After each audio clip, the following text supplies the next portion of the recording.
রাজধানী foreign service একাডেমিতে রাজনৈতিক দলগুলোর সাথে জাতীয় ঐক্যমত্য কমিশনের দ্বিতীয় দফা বৈঠক শেষ।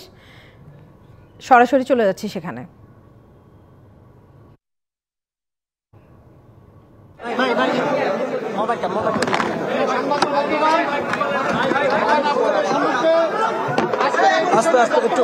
বাংলাদেশ খেলাফত মজলিসের সংগ্রামী মহাসচিব জনাব মাওলানা জালালউদ্দিন আহমেদ। আসসালামু আলাইকুম ওয়া রাহমাতুল্লাহি আসসালামু আলাইকুম ওয়া রাহমাতুল্লাহি ওয়া বারাকাতুহু।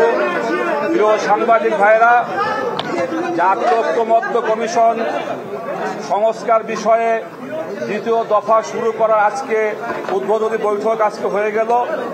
এই বৈঠকে জাতীয় ঐক্যমত্য কমিশন আমরা ভেবেছিলাম যে এই 3 মাসে কোন কোন সংস্কার বিষয়ে সকল দল ঐক্যমত হয়েছে একটা রিপোর্ট আমরা পাব, কিন্তু আজকে দুর্ভাগ্য জাতীয় ঐক্যমত্য কমিশন আমাদেরকে এতটুকু বলেছে যে আমরা অনেক বিষয় ঐক্যমত হয়েছি আর কিছু বিষয় আমাদের দ্বিমত রয়েছে। এগুলো আগামীকালকে তারা নাকি বৈঠকে উপস্থাপন করবে। শাইনি চুলে এখন হবে সব হেয়ারস্টাইল। সিল্কোর দ্বিগুণ শাইনি চুল প্রতিদিন। আমরা চেয়েছিলাম যে বিষয়গুলো ঐক্যমত হয়েছে আজকে আমাদের হাতে দিয়ে দেওয়া বা প্রকাশ করা। যাই হোক, আমাদের যে প্রস্তাবটা ছিল, 3টা প্রস্তাব আমাদের ছিল।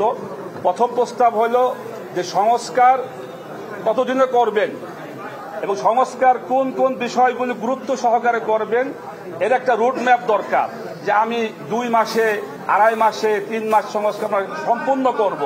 কারণ সংস্কার এটা চলমান প্রক্রিয়া, যেভাবে চলছে ধীরগতিতে এখন পর্যন্ত প্রায় 9 মাস হয়ে গেল আমরা কোন কোন বিষয় ঐক্যমত সেটাই জানতে পারলাম না।